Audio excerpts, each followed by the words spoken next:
Hello, everyone, and welcome to Neuro-Inclusion and Disability-Centered Workspaces. I'm Erin Metz, a Senior Accessibility Specialist with the Disability Equity Office, and I'll be guiding you through today's workshop. The University of Michigan is committed to fostering an inclusive environment where accessibility and the needs of individuals with disabilities are prioritized, ensuring equitable opportunities for all members of our diverse community. Today's workshop is going to cover several key areas like the ADA and some disability basics, an introduction to neurodiversity. We'll talk about executive functioning, ableism and language etiquette, and also what to do to create inclusive environments. Let's begin with the ADA, the Americans with Disabilities Act. Since 1990, this landmark law, along with its 2008 amendments, prohibits discrimination against individuals with disabilities, which you'll see referred to as IWD, through numerous settings, including employment and public education. The ADA ensures that denying a reasonable accommodation constitutes discrimination. It protects those with disabilities and those associated with them. The ADA defines disability as an impairment that substantially limits one or more major life activity. It also covers those with a history of such impairments and those regarded as having them even without a current disability. So let's explore some models of disability. The older models include the legal model, which is the definition we just went over, but also the medical model, which focuses on fixing an individual. Newer models, like the social model, emphasize societal impact and how we are more disabled by the society we live in than by our bodies and our diagnoses, which is a quote by Stella Young. The biopsychosocial model, however, considers disability as a combination of factors, such as how our environments are structured and how a person thinks or feels about their abilities and limitations. Our goal is to move more to these newer models so that we can experience disability in newer ways. Statistically speaking, individuals with disabilities make up a very significant portion of the population in the United States, over 1 in 4 adults. These adults face higher unemployment rates, 4 times higher than those without disabilities. Many people live with non-apparent disabilities, such as arthritis, migraines, or diabetes, but individuals with disabilities also represent the largest minority group in the United States, and one of the only groups you can join at any point in your life. It's also important to note that 2 people can have the same disability, but with very different impacts. The most common disability types are non-apparent, or what some people call invisible disabilities. Non-apparent disabilities can be apparent with a visible component that we are able to identify, though some are non-apparent, such as chronic conditions. And then there are those that may manifest in apparent and non-apparent ways. It's important to remember that disability itself is a spectrum of experiences, and it can change over time. As an introduction to neurodiversity and neuro-inclusion, I'll begin by providing some definitions to help familiarize us with this topic. Many of these words sound very similar, but they do have different meanings. Neurodivergent. This describes the variation of cognitive functioning that people experience, which is outside of the quote, normative way of processing.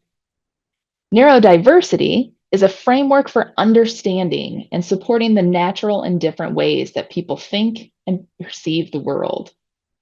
Many people say that we are all neurodiverse in some way because no 2 brains are exactly alike or work in the same way. This is what we refer to as neurodivergence. Neurotypical, it's a term that's very similar to neuromajority. It's used to describe the societal standard of so-called normal brain functioning, where neuronormative describes the policies and practices that are intended to normalize human behaviors. And we use quotes with the term normal because there's not really a standard for what is normal, but it's rather those expectations from society. And these expectations refer to a set of assumptions, norms, or practices that consider normal typicality as the superior mode of cognition. And those perspectives really stigmatize the attitudes, behaviors, and actions that reflect neurodivergent ways of processing as either deviant or inferior. And our last definitions are very similar, but still a bit different. Masking, which describes the social strategy where we alter our behaviors to conform to societal expectations, but it's often at the cost of the person's true identity. Camouflage is where we use adaptive behaviors so that we can blend into society standards or social environments to avoid exclusion. And social mimicry are the actions that imitate social interactions, conversations, or expressions in order to fit in. So, due to these frequent practices of neuronormativity in society, it's these strategies that are often employed for neurodivergent individuals to feel welcome and included in their community. But when these individuals work to conform to these standards, they disassociate from their own individual and unique identities. As disability allies, we want to embrace our differences. And one way we can do that is by identifying and creating supports and resources that include variations in our worlds and in our workspaces. So, what is neuro-inclusion? It's the equitable and inclusive system and practice that accounts for variations in our brain functioning. More specifically, neuro-inclusion in the workplace refers to creating an inclusive environment that values and supports individuals with diverse abilities. This supports the understanding of neurodiversity and encourages that we unlearn those practices of neuronormativity. Societally, it's very common for individuals to think of the diagnosis of autism spectrum disorder when they hear the term neurodivergent. However, there are a lot of conditions that fall within this umbrella term. Some of these conditions, like anxiety, bipolar conditions, and Parkinson's disease, are conditions that you may not have realized are considered to be neurodivergent. So now let's debunk some common myths. Some of these are that people with disabilities are less productive. They're difficult to manage. They have to disclose their disability at work, or they're difficult to or expensive to accommodate. Other myths are that neurodivergent people only have autism and that any of those other categories aren't considered. Neurodivergent people can't work in a team, they're antisocial, they're a burden that needs to be fixed, or they're either high or low functioning. So hopefully throughout today's presentation, we'll share plenty of examples and information that really helps us debunk these misconceptions and myths. So now let's talk about executive functioning. Executive functions are a set of cognitive abilities that include planning, organizing, and paying attention. When we create neuro-inclusive work environments, we allow individuals with executive functioning differences to address the environmental factors that can impact their ability to manage their limitations successfully. As an accessibility specialist, part of my role is to facilitate the interactive process to identify and implement reasonable accommodations for employees in the workplace. Throughout this process, employees share their lived experience regarding barriers and limitations that they find at work. We then research potential accommodation options to assist the employee with fulfilling those essential job functions. So we want to talk about a few examples of limitations that a neurodivergent individual may experience and discuss some of the resources that may assist them, starting with time management. This is the capacity to estimate how much time someone has and how to use it. That's time initiation, but also the inability to accurately mark time as it passes. There's also reduced time anticipation in trying to calculate how long a task may take to complete. Some of the supportive measures for individuals with these barriers are to use timers and alarms, or to schedule transition periods into their schedule. Another could be using checklists for assignments or dividing those large projects into smaller tasks with deadlines, or also using wall calendars to enable visualization for due dates, and also color coding. The next executive function I want to discuss is concentration. For individuals who have this executive function barrier, they may have decreased concentration caused by visual or auditory distractions. There could also be internal distractions caused by ruminating thoughts. Some of the supports or accommodations could be noise canceling headsets, cubicle walls or frosted windows. Simply reducing clutter can often provide a lot of benefit, along with providing organizational bins and desk organizers. Relocating someone's office space from a high traffic and distraction prone area to a much quieter area, and modifying light or the other sensory inputs that may be available. And another executive function is memory. So the barriers those with memory executive function have are the ability to remember daily tasks or daily recall, challenges with prospective memory. So remembering an activity that might be occurring later in the day or later in the week. Some of the supportive measures could be providing instructions both in writing and verbally, providing meeting agendas and minutes or notes, using recorders, allowing for additional training or the use of flowcharts or any sort of visual cue for any job tasks. Some general tips to support neurodivergent individuals would be to embrace their individuality, understanding that each person has unique needs, but also unique strengths. We can identify, acknowledge, and understand each other's differences and tailor roles to someone's individual ability. We can also work to avoid sensory overload by managing the lights and sounds and smells in our environment.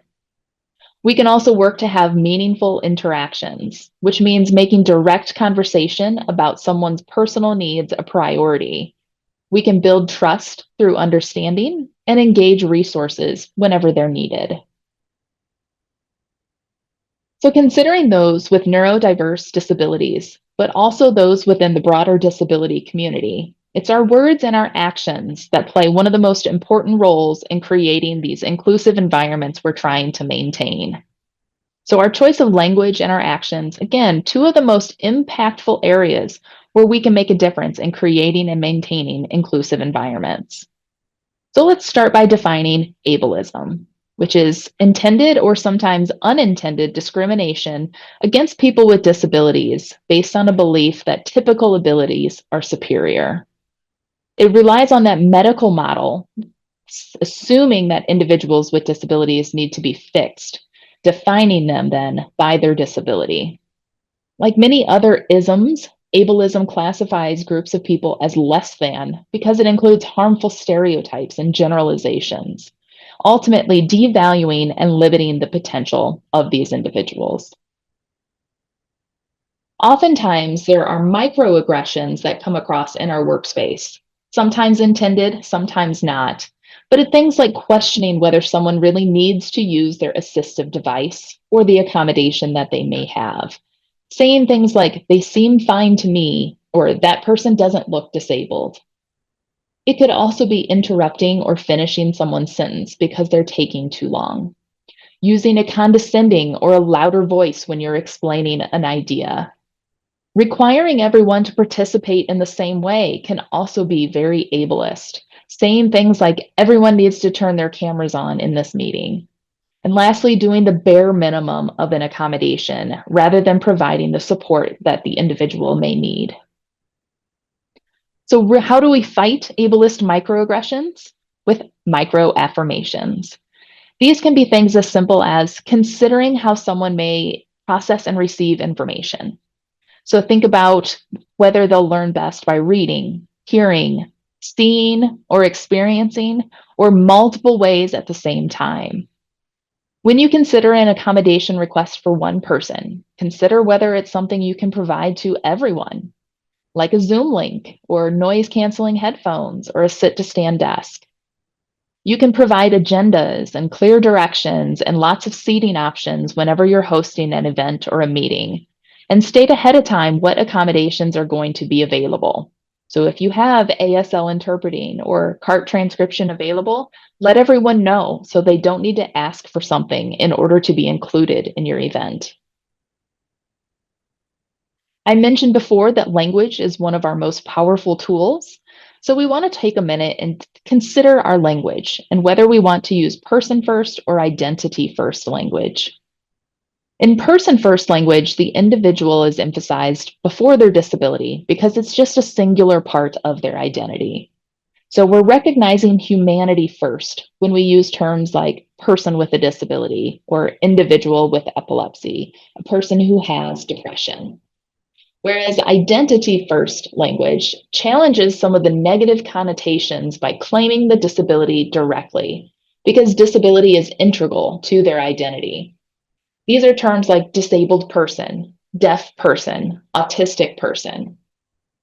AHEAD, which is the Association on Higher Education and Disability, has adopted identity first language. But how do we know which is the right to use? Well, it might be circumstantial, and we can always listen to the person and see what form they prefer, or we can ask them what they prefer. Because our language matters, we need to keep in mind that disability and disabled are not bad words. But we can challenge ourselves to also remove words and characterizations that might be offensive to other people. So there's no reason to ever use the term differently abled or the term specially abled. You can simply use the word disabled. Like I mentioned, you can ask someone what their preferred language is if you're in a position to do so, or simply just pay attention to how that individual refers to themselves. But we should always acknowledge that language evolves over time. So what may be appropriate today was not yesterday and may not be tomorrow. Some of the language we want to avoid in our daily lives is any language with a negative overtone, like a stroke victim, or someone is afflicted with cerebral palsy or suffering from anxiety. Also, language regarded as a slur, like the word crazy or the R word or the word spaz. We also want to avoid language that assumes knowledge about an individual's experience, whether you know someone with a similar diagnosis or a family member has it, or you used to have a similar diagnosis. We need to remember that everyone experiences disability differently, and we don't necessarily understand or have any knowledge about that individual's personal journey. So now let's talk about what we can do to create and maintain inclusive environments. So inclusion is not just about accommodating needs. It's proactively changing our environment and reducing barriers for everyone. Accessibility enhances inclusivity through careful attention to workplace design and communication strategies. In the image I have on the screen here, this is about the curb cut effect. Originally, curb cuts were made to allow individuals who used wheelchairs to navigate from the roadway to the sidewalk. But in this image, we see people pushing strollers and trolleys, people riding bicycles and skateboarding, and people carrying suitcases are all able to utilize this curb cut to their benefit. Because when we make something initially accessible to as many people as possible, we may not need to change it for diverse abilities. And anticipating diverse needs can save a lot of time and expense. So we really want to focus on inclusion. So when it comes to our workplace, there's a lot of things we can do to create an intentionally welcoming environment for all employees. So we want to have options and embrace differences in how people work. So let's consider the impact of our space on our senses, whether that's sight, smell, feel, or sound.